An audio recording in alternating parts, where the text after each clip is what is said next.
Smart Tamil traders அனைவருக்கும் வணக்கம்.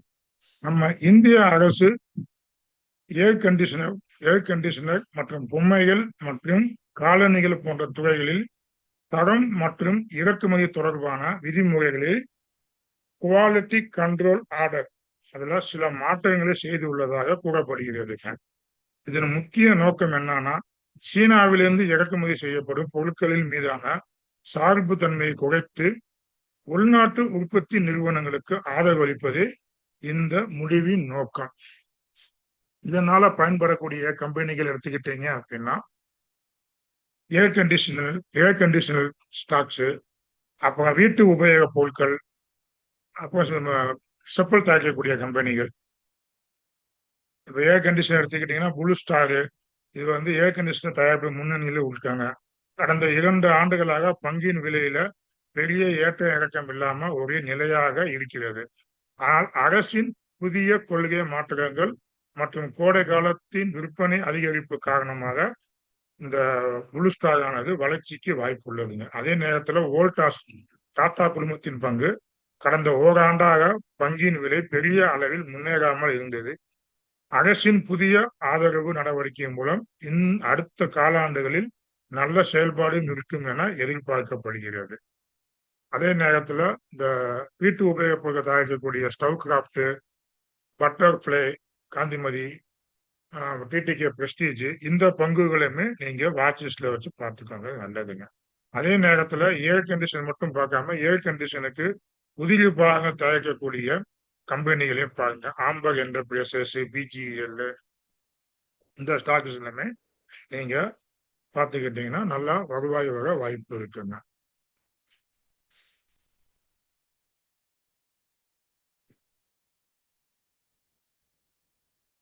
இப்ப டெக்னிக்கலா பார்த்தோம்னா, புளு ஸ்டார் எடுத்துக்கிட்டீங்க அப்படின்னா,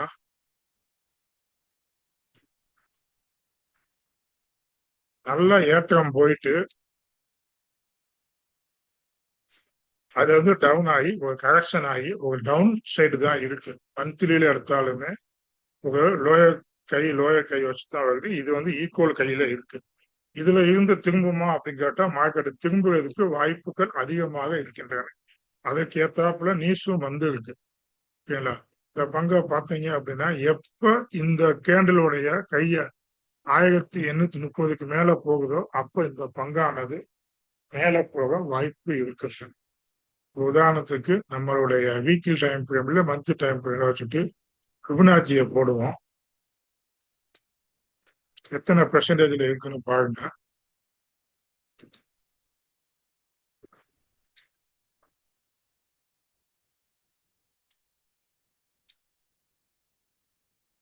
இப்ப 25க்கும் 50க்கும் இடையில தான் இருக்கு.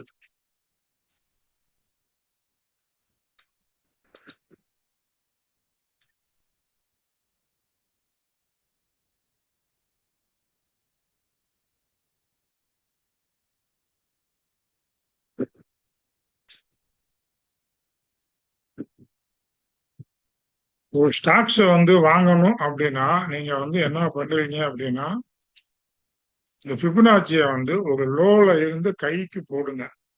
போட்டும் போது அந்த ஸ்டாக் ஆனது எப்ப இந்த 50% கீழே போயிடுச்சுன்னா அக்குமுலேஷன் பண்றத ஸ்டாப் பண்ணிருங்க.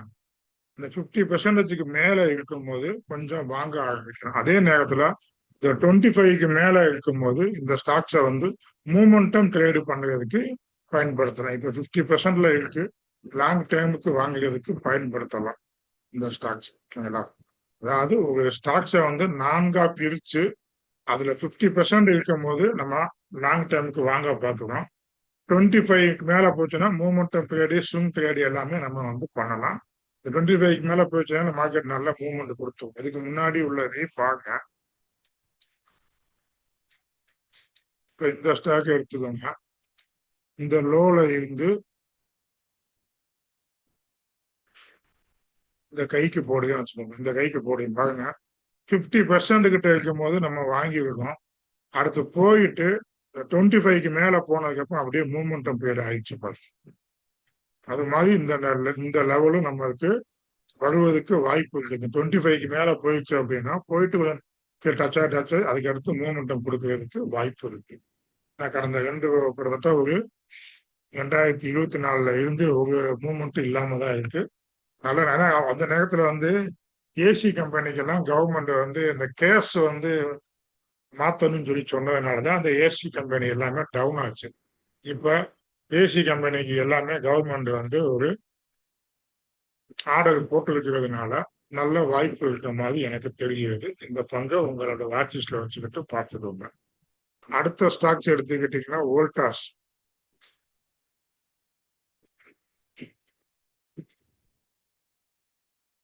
வோல்டாஸ் நிறுவனமும் எடுத்துக்கிட்டீங்க அப்படின்னா இந்த லோல இருந்து போடுவோம்.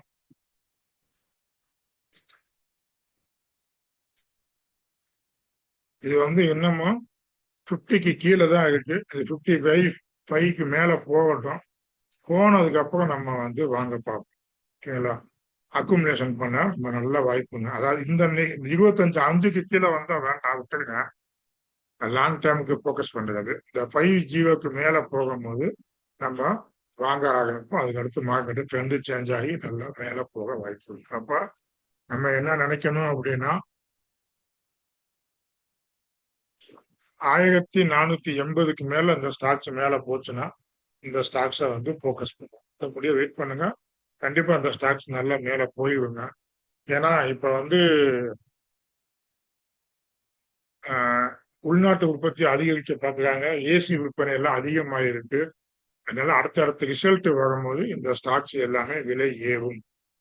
ஓகேங்களா? அதை நீங்க பார்த்துக்கலாம்.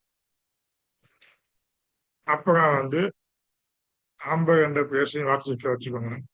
அப்புறம் ஃபுட்வேர் துறையை சேர்ந்த ரிலாஸ்கோ ஃபுட்வேர் கடந்த 3 ஆண்டுகளாக பங்கு விலையில் தெளிவை சந்தித்து இருக்கு. இருப்பினும் தற்போது நிறுவனத்தின் வருவாய் மீண்டும் உயர்ந்து வருவதால் கடந்த 1 மாதமாக பங்கு விலை மீண்டு வருவது போல தெரிகிறது. கிலாஸ்கோ ஃபுட்வேர் இது நல்ல பாட்டத்துல இருக்கு. இது வந்து நம்ம வாகன் ப்ராப்பர்ட்டி இந்த ஸ்டாக்ஸ் வச்சிருக்காங்க.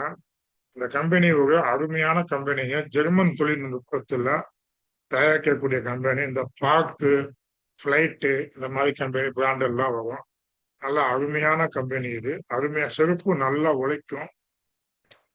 இந்த கம்பெனி நல்ல லோல இருந்து திரும்புதுங்க. இந்த ஸ்டாக்ஸை நீங்க உங்க வாட்ச் லிஸ்ட்ல வச்சுக்கிட்டு நீங்க பாருங்க.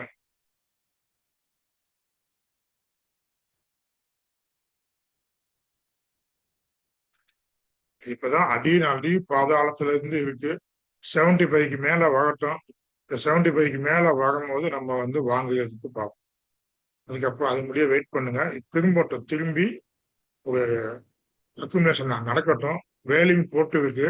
இது பாட்டம் பிக்கிங்கா நீங்க எடுத்துக்கலாம். எடுத்திருந்தாலும் இந்த 75க்கு மேல வந்ததுக்கு அப்புறம் நம்ம 75% மேல வந்ததுக்கு அப்புறம் நம்ம பார்ப்போம். ஏன்னா கையில இருந்து கிட்டத்தட்ட 75-100% டவுன் ஆயிருக்கு. இதுக்கு மேல 75%க்கு மேல அது வந்து கரெக்ஷன் வந்து கொடுத்ததுக்கு அப்புறம் இது வரட்டும். மேல அப்படி வரட்டும். வந்துட்டு இந்த இடத்துல ட்ரேடு நடக்கும். அப்படி மேல போயிட்டு திருப்பி கீழே வரும்போது இந்த ரேஞ்சுக்குள்ள நடக்கும் போது நம்ம வந்து வாங்குறதுக்கு வாய்ப்பு இருந்துச்சுன்னா வாங்க பார்ப்போம். இல்லையா பேசாம கையை கட்டி வேடிக்கை பார்த்துட்டு போயிடும்.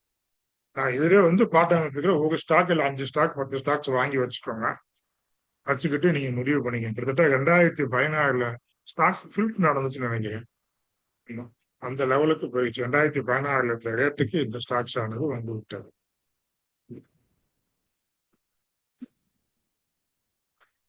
நல்லா வந்து வருவாய் நல்லா வந்துகிட்டு இருக்குங்க. நல்லா பார்க்கணும். அதே போல பேட்டா இந்தியா லிமிடெட் எடுத்துக்கிட்டீங்கன்னா சந்தையில முன்னணி நிறுவனங்க. ஒரு கட்டத்துல 2000 ரூபாய்க்கு மேல இருந்த பங்கு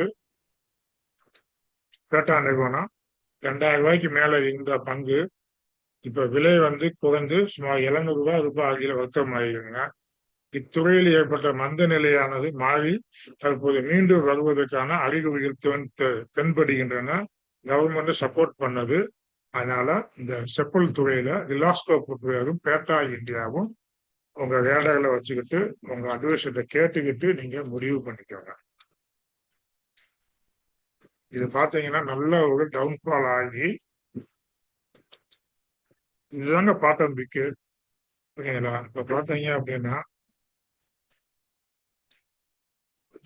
இப்ப வந்து இந்த நிறுவனம் வந்து நல்ல ஆல்ட்ரேஷன் பண்ணி நல்லா கொண்டுட்டு வராங்க. ஏன்னா நான் இந்த பிசினஸ்ல இருந்ததுனால எனக்கு தெரியும்.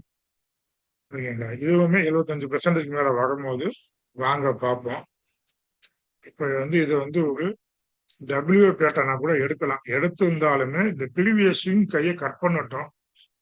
கட் பண்ணும்போது நம்ம பார்ப்போம். வாங்குறதுக்கு முயற்சி பண்ணுவோம். ஆனா வேலையும் போட்டு இருக்காங்க. கொஞ்சம் கொஞ்சமா அக்குமுலேஷன் நடக்குது. இருந்தாலும் கொஞ்சம் வெயிட் பண்ணி பாருங்க. ஆனா இதெல்லாம் வந்து கீழே பாட்டத்துல பிடிக்கிற மாதிரி நல்ல லெவல்ல இருக்கு. அதுக்காக தான் அந்த ஸ்டாக்ஸை பத்தி போட்டோம். இன்னைக்கு பார்த்தா ஸ்டாக்ஸ் எல்லாமே கீழ் லெவல்ல பிடிக்கிற மாதிரி பாட்டத்துல பிடிக்கிற மாதிரி இருக்கு. அதனால பார்த்துக்கிட்டு நீங்க முடிவு பண்ணிக்கணும். அதே நேரத்துல பாதுகாப்பு துறையில கட்சியல் நிறுவனம் வந்து நல்லா இருக்குங்க. தேஜாஸ் மார்க் 1A போர் விமானங்களை இந்திய விமானப்படைக்கு விநியோகம் செய்யும் பணிகள் விரைவில் தொடங்க உள்ளன. இது ஆர்டர் நல்லா இருக்கு. அந்த ஒர்க்கை ஒவ்வொன்றா முடிச்சுக்கிட்டு வராங்க. இந்த ஒர்க்கை முடிச்சு கொடுத்துட்டாங்க அப்படின்னா இந்த பங்குக்கு நல்ல ஒரு பாசிட்டிவ் செய்யுங்க. அரசும் இந்த நிறுவனத்திற்கு பெரும் பலன் தரும். இது கவர்மெண்ட் பங்கு தான். ஒரு பலன் தரக்கூடிய பங்கு பார்க்கக்கூடிய. அதே நேரத்துல ரயில்வே துறையை சேர்ந்த ஆர்விஎன்எல் வந்து ரயில் விகாஸ் நிகாம் லிமிடெட் ரயில்வே உள்கட்டமைப்பு திட்டங்கள் ஈடுபட்டு இருக்கு. சமீபத்துல ஈஸ்ட் கோஸ்ட் ரயில்வே இருந்து 967 கோடி ரூபாய் மதிப்பிலான புதிய ஆடையை பெற்று கொடுத்துங்க. இந்த பங்கு நல்ல மேல போக வாய்ப்பு இருக்கு. அதே நேரத்துல பிஇஎம்எல் இந்த ஸ்டாக்ஸ் அடுத்த மூவ்மெண்ட் கொடுத்துருங்க. ஓகேங்களா? ஸ்டாக்ஸ் அடுத்த நல்ல மூவ்மெண்ட் கொடுக்கும். வெளிநாட்டுகளை வந்து ஏற்றுமதிக்கான ஆடைகளை பெற்றிருக்கு. இதன் மூலம் நிறுவனத்துக்கு டாலர் ஃப்ளோ கிடைப்பது கூடுதல் பலமாக பார்க்கப்படுகிறது. இந்த பிஇஎம்எல்லுக்கு இந்த பிஇஎம்எல் அடுத்த மூவ்மெண்ட் கொடுக்கறதுக்கு வாய்ப்புகள் அதிகங்க.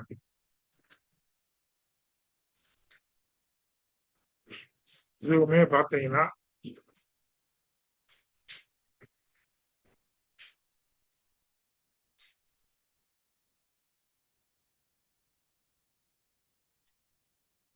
இது வந்து 0.5 மேல இந்த லெவல்ல நம்ம வந்து வாங்க முயற்சி பண்ணலாம். இதை போயிட்டு இது வந்து திரும்பவும் கீழே வராது. இது வந்து மேல போகணும்.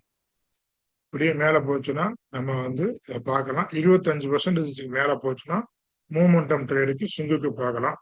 லாங்குக்கு இப்ப பார்த்தீங்க அப்படின்னா இந்த ஸ்டாக்ஸ் இது வந்து கையோ வைக்குது. இந்த இடத்து பார்த்தீங்கன்னா லோ, இப்ப கையோ இதை எடுத்துக்கிட்டீங்கனால இது வந்து லோ, இது கையோ என்ற ஃபார்மேஷன்ல தான் இருக்கு. ஏற்றத்துல தான் இருக்கு.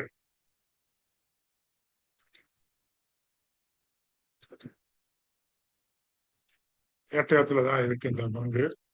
இந்த ஸ்டாக்ஸையும் நீங்க உங்க ரேடர்ல வச்சுக்கோங்க. சிமெண்டிக்கல் பேட்டர்ன் போட்டுருக்கு. மேல பிரேக் அவுட் பண்ணிருச்சு அப்படின்னா நல்ல இந்த ஸ்டாக்ஸ் ஆனது பிஇஎம்எல் போகும். அநேகமா அடுத்த மாசத்துக்கு எனக்கு இந்த ஸ்டாக்ஸ் தான் நான் எடுப்பேன். என்னுடைய ட்ரேடிங் செட்டப்பான மந்த்லி ஃபர்ஸ்ட் மண்டேவுடைய கையில மார்க் பண்ணுவேன். இங்க பாருங்க, அதாவது மாசத்தோடைய ஃபர்ஸ்ட் முதல் நாளும் ஃபர்ஸ்ட் வீக் ஏன்னு சொல்லுவோம் அப்படின்னா 2016க்கு முன்னாடி மந்த்லி எக்ஸ்பிரி மட்டும்தான் இருந்துச்சு. 2016ல தான் வீக்லி எக்ஸ்பிரி வந்து பேங்க் நிப்டில கொண்டு வந்தாங்க. அதுக்கப்புறம் 2019ல தான் நிப்டில வாராந்த எக்ஸ்பிரி கொண்டு வந்தாங்க. அதுக்கு முன்னாடி எல்லாம் மந்த்லி எஸ்பி தான் இருந்துச்சு. அதாவது அந்த மந்த்லி எஸ்பி முடிஞ்சதுக்கு அப்புறம் வியாழக்கிழமை தான் முடியும். மாசத்தோட கடைசி வாரம் வியாழக்கிழமை முடியும். அந்த மந்த் எஸ்பி முடிஞ்சதுக்கு அப்புறம் இருக்கக்கூடிய அந்த ஒரு 8 நாள் 5 நாள்ல என்ன பண்ணுவாங்கன்னா ரீட்டைலர் மட்டும்தான் பார்ட்டிசிபேட் பண்ணி ஒரு ஸ்ட்ராட்டஜியை போடுவாங்க. இந்த பேங்கர்ஸ் மியூச்சுவல் ஃபண்டுக்காரங்க ஆப்ஷன் பண்ணுவாங்க, ஃபிக்சர் பண்ணுவாங்க, பேங்கரும் பண்ணுவாங்க. இவங்க எல்லாம் என்ன பண்ணுவாங்கன்னா ரீட்டைலர் வந்து என்ன பண்ணியிருக்காங்கன்னு பார்த்துட்டு அவங்கள மண்ணை கவர வைக்கிறதுக்காக அந்த ஒரு வாரம் கழிச்சு தான் அவங்க ஸ்ட்ராட்டஜியை பில்டு பண்ண ஆரம்பிப்பாங்க. அந்த ஸ்ட்ராட்டஜி பில்டப் பண்ணது அது 3 நாள் கழிச்சு தான் எக்ஸ்பிரி டேட் முடிஞ்சு 3 நாள் 4 நாள் கழிச்சு தான் பண்ணுவாங்க. அதுக்கப்புறம் நம்ம போய் என்ட்ரி போனோம்னா இந்த ஸ்டாக்ஸ் வந்து ஒரு நல்ல ஏற்றம் கொடுக்கும். அது ஒரு மெயின் கான்செப்ட். அந்த month first week first day திங்கக்கிழமை கையிலோவை மார்க் பண்ணுறதுல அது ஒரு பெரிய கான்செப்ட். இந்நாள் வரைக்கும் அப்படித்தான் நடக்குதுங்க. இப்பவும் மாச இயர்ல மந்த் டிஸ்பிளே முடிஞ்சதுக்கு அப்புறம் அடுத்த ஒரு 4 நாளைக்கு அந்த அலைன்மெண்ட் நடக்கும். அலைன்மெண்ட் நடந்ததுக்கு அப்புறம் பிளேஸ் எல்லாம் உங்க ரேஞ்சுக்குள்ள வந்து அதுக்கப்புறம் பேங்கர்ஸ் வந்து மியூச்சுவல் ஃபண்டுக்காக ஒரு ஸ்ட்ராட்டஜி போடுவாங்க. போட்டதுக்கு அப்புறம் நம்ம வாங்கி பிரேக் அவுட்டை பார்த்து நம்ம என்ட்ரி பண்ணுவோம். அதுதான் அந்த திங்கட்கிழமையும் month first day weekly first week கைலோ அந்த ஸ்ட்ராட்டஜிங்க. அது ஒரு அருமையான ஸ்ட்ராட்டஜி, நல்ல ஸ்ட்ராட்டஜி. நீங்க பேக் டெஸ்ட் பண்ணி நீங்க பார்த்துக்கோங்க. ஓகே, இப்ப இந்த வீடியோக்குள்ள வருவோம். அப்புறம் ஐஆர்டிஏ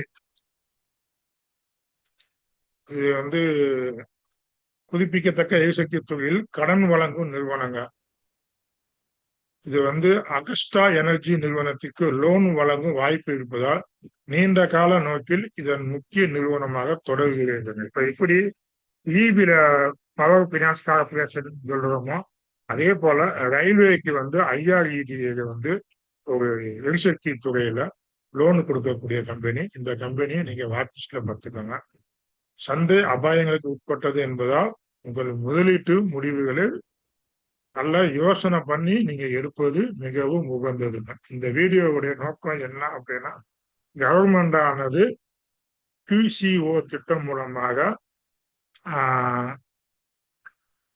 நம்ம உள்நாட்டு உற்பத்தி சீனாவில் இருந்து இறக்குமதி பண்ணக்கூடிய இதை வந்து அதை குவாலிட்டி கண்ட்ரோல் ஆர்டர் அப்படின்னு சொல்லி அந்த இது மூலமாக ஆர்டர் அந்த திட்டம் அந்த ஆர்டர் மூலமாக இறக்குமதியை கட்டுப்படுத்தி உள்நாட்டு உற்பத்தியை வலுப்படுத்துவது. அந்த வலுப்படுத்துறதுனால ஏசி கண்டுகள், செப்பல்கள், அப்ப வீட்டு உபயோக பொருட்கள் தயாரிக்கக்கூடிய ஸ்டவ் கிராஃப்ட், பட்டர் பிளே, இந்த மாதிரி கம்பெனி எல்லாமே பயன்பெறும். அதனால அதுல ஒரு சில கம்பெனிகள் வந்து இதுல வந்த இந்த செக்டார் பயன்படக்கூடிய கம்பெனிகள் எல்லாமே கீ லெவல்ல தான் இருக்கு, அதாவது பாட்டத்துல தான் இருக்கு. இதுல உள்ள ஸ்டாக்ஸை எல்லாமே நீங்க வாட்ச் லிஸ்ட்ல வச்சு ஆட் பண்ணி பார்த்துக்கணும். புளு ஸ்டாக் எடுத்துக்கிட்டதுனாலும் நல்லா கீழே இருந்து திரும்புற மாதிரி இருக்கு. 2 வருஷமா ஒரு கன்சல்டேஷன் பேஸ்ல இருக்கு. வோல்டாஸும் ஒரு 14 மாசமா கன்சல்டேஷன் பேஸ்ல இருக்கு. இதை பிரேக் அவுட் பண்ணிடும்.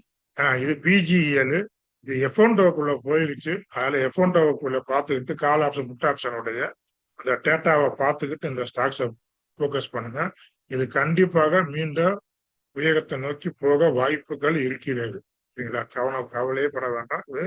இந்த ஸ்டாக்ஸ் மேல போயிடும். எஃப்ஒன்டோக்குள்ள இருக்கிறதுனால இந்த ஸ்டாக்ஸ் கொஞ்சம் டவுன் ஆகுது, மற்றபடி ஒண்ணுமே நல்ல ஸ்டாக்ஸ் வருது.